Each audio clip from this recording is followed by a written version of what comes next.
Hi ಎಲ್ಲರಿಗೂ. ನಾನಿವತ್ತು ಬಹಳ ರುಚಿಯಾಗಿರುವಂಥ ವೆಜ್ ಪ್ರಿಯರಿಗೆ ಹಲಸಿನಕಾಯಿ ಕಬಾಬನ್ನು ತುಂಬಾ ಸಿಂಪಲ್ಲಾಗಿ ಸಖತ್ ಟೇಸ್ಟಿಯಾಗಿ ಮಾಡಿ ತೋರಿಸ್ತಾ ಇದ್ದೀನಿ. ಇಲ್ಲಿ ನಾನು ಎಳತ್ತಾದ ಹಲಸಿನಕಾಯಿ ತಗೊಂಡಿದ್ದೀನಿ. ಇದರ ಅರ್ಧ ಭಾಗದಷ್ಟು ಮಾತ್ರ ಕಬಾಬನ್ನು ಮಾಡ್ತೀನಿ.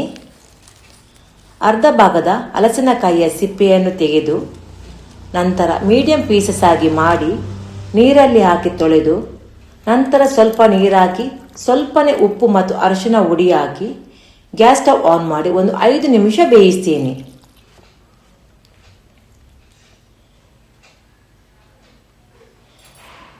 ಫಿಫ್ಟಿ 50% ಬೆಂದರೆ ಸಾಕು.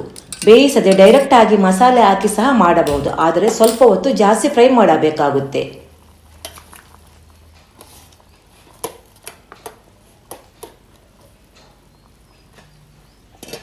ಹಲಸಿನ ಪೀಸಸ್ 50% ಬೆಂದಿದೆ. ಇವಾಗ ಗ್ಯಾಸ್ ಸ್ಟವ್ ಆಫ್ ಮಾಡಿ ನೀರನ್ನು ಗಾಳಿಸಿ ತಣ್ಣಗೆ ಆಗೋಕ್ಕೆ ಇಡ್ತೀನಿ. ಇವಾಗ ಮಸಾಲೆಗೆ ಒಂದು ಬೌಲಿಗೆ 2 ಟೇಬಲ್ ಸ್ಪೂನ್ ಅಚ್ಚ ಖಾರದ ಹುಡಿ, 1 ಟೀ ಸ್ಪೂನ್ ಕೊತ್ತಂಬರಿ ಹುಡಿ, ಅರ್ಧ ಟೀ ಸ್ಪೂನ್ ಜೀರಿಗೆ ಹುಡಿ, 1/4 ಟೀ ಸ್ಪೂನ್ ಗರಂ ಮಸಾಲ ಹುಡಿ, 1/4 ಟೀ ಸ್ಪೂನ್ ಅರಿಶಿನ ಹುಡಿ, 1 tea spoon kasuri methi, 1 tea spoon ಶುಂಠಿ ಬೆಳ್ಳುಳ್ಳಿ ಪೇಸ್ಟ್, 3 ಟೇಬಲ್ ಸ್ಪೂನ್ ಮೊಸರು,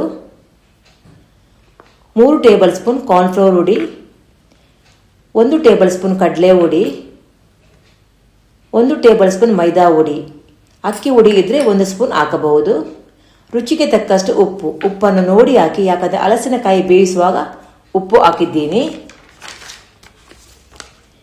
1 ಟೀ ಸ್ಪೂನ್ ಕರಿಬೇವು, 1 ಟೀ ಸ್ಪೂನ್ ವಿನಿಗರ್ ಬದಲಾಗಿ ನಿಂಬೆ ರಸ ಹಾಕಬಹುದು.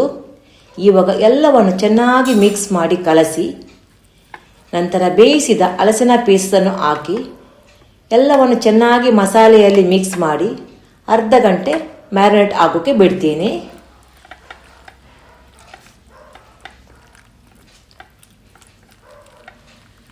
ಇವಾಗ ಫ್ರೈ ಮಾಡೋಕ್ಕೆ ಗ್ಯಾಸ್ ಸ್ಟವ್ ಆನ್ ಮಾಡಿ ಬಾಣಲೆಯಲ್ಲಿ ಎಣ್ಣೆ ಬಿಸಿ ಆಗೋಕ್ಕೆ ಇಟ್ಟಿದ್ದೀನಿ.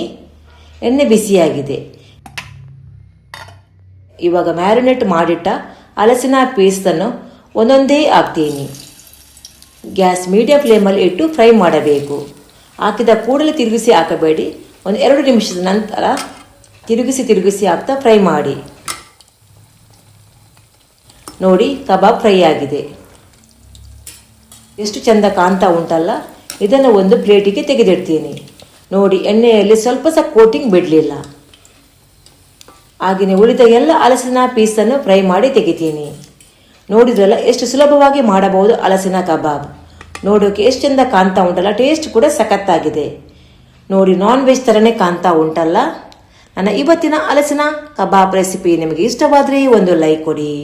ಎಲ್ಲರಿಗೂ ಥ್ಯಾಂಕ್ ಯು ಫಾರ್ ವಾಚಿಂಗ್.